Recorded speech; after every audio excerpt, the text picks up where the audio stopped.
কোন ধরনের হয় আর কি।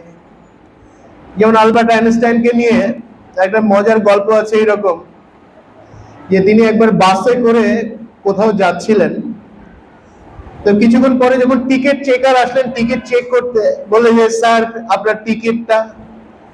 তো আইনস্টাইন পকেটে খোঁজ করছেন, তিনি কোথাও টিকিটটা খুঁজে পাচ্ছেন না।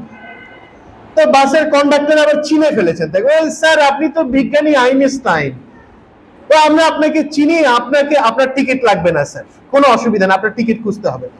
তো আইনস্টাইন তারপর টিকিট খুঁজছে, বলছে স্যার আপনার কষ্ট করার দরকার নেই, আমরা আপনাকে চিনি, আপনার টিকিট লাগবে না। তো আইনস্টাইন বলে যে ঠিক আছে তোমার তো লাগবে না কিন্তু আমার লাগবে। বলছে কেন? আমি কোথায় নামবো এটা তো টিকিটে লেখা আছে আর কি। তো বিজ্ঞানীদের নিয়ে অনেক মজার মজার ঘটনা আছে, যে আসলে তারা তাদের চিন্তার জগতে এমন ভাবে ডুবে যেতেন, তারা ভাবনার জগতে এমন ভাবে ডুবে যেতেন যে অনেক সময় বাইরের অনেক কিছু তারা খেয়াল করতেন না, এবং তারা ওভাবে ভাবতে পারতেন বলে কিন্তু তারা পৃথিবীকে বদলে গেছে, পৃথিবীকে নতুন কিছু দিয়ে গেছে। আমরা নিউটনের কথা জানি, হ্যাঁ, নিউটনের কোন গল্পটা আমরা জানি? কি পড়েছিল নিউটনের মাথায়? আপেল পড়েছিল আর কি। সেই আপেল পড়ার সেই ঘটনা থেকে তিনি কি আবিষ্কার করলেন?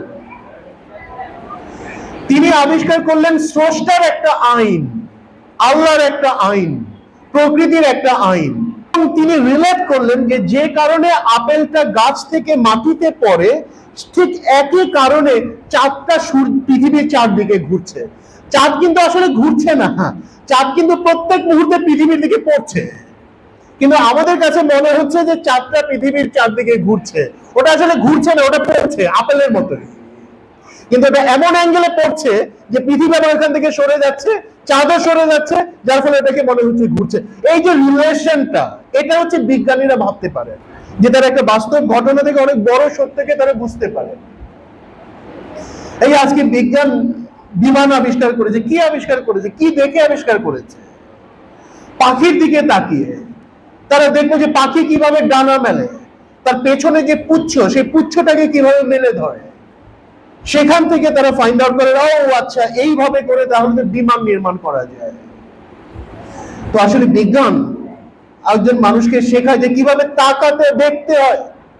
একজন সাধারণ মানুষ আর যিনি বিজ্ঞান চিন্তা করেন, বিজ্ঞান মনস্ক মানুষ, এই দুজনের মধ্যে পার্থক্য কি?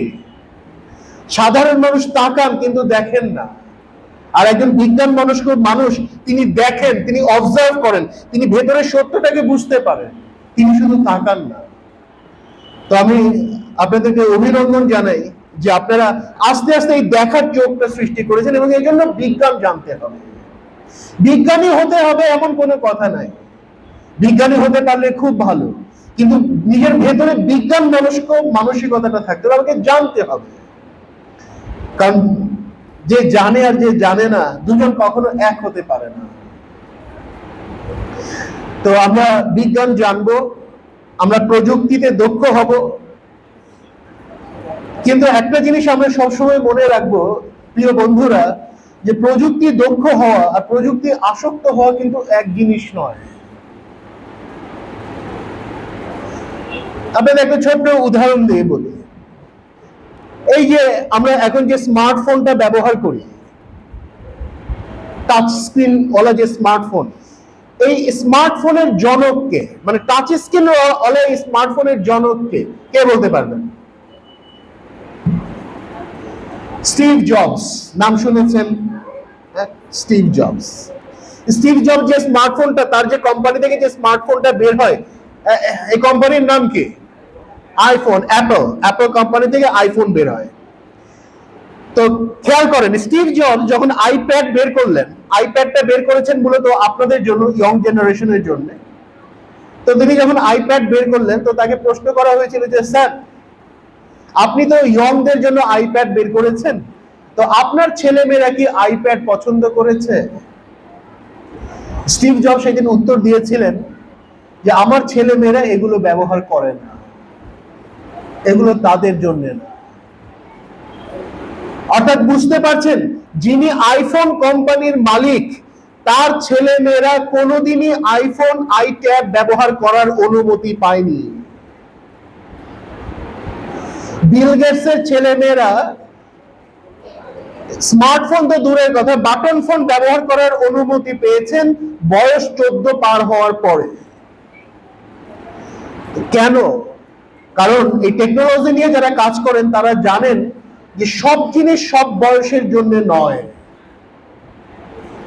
তো স্মার্টফোন প্রয়োজন আছে, কম্পিউটার ল্যাপটপ প্রয়োজন আছে, এগুলোকে আপনারা কাজে লাগাবো আমরা নিজের মেধা বিকাশের জন্য, পৃথিবীকে কিছু দিয়ে যাওয়ার জন্য, আসক্ত হওয়ার জন্য নয়।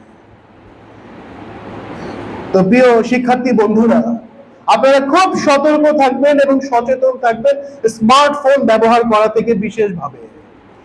কারণ এখন বিজ্ঞানীরা দেখছেন যে স্মার্টফোনের মাত্রাতিরিক্ত ব্যবহার একজন শিক্ষার্থীর মনোযোগ দেওয়ার ক্ষমতাটা কমিয়ে দিয়েছে, মনে রাখার ক্ষমতাটা কমিয়ে দিয়েছে, গভীরভাবে কোনো কিছু ভাববার ক্ষমতাটা কমিয়ে দিয়েছে। তো অতএব প্রযুক্তি দক্ষ হব আমরা, কিন্তু প্রযুক্তি আসক্ত যেন আমরা না হই। তো ইনশাআল্লাহ আপনারা সেরকম নন, তার প্রমাণই হচ্ছে আপনাদের আজকের বিজ্ঞান মেলা।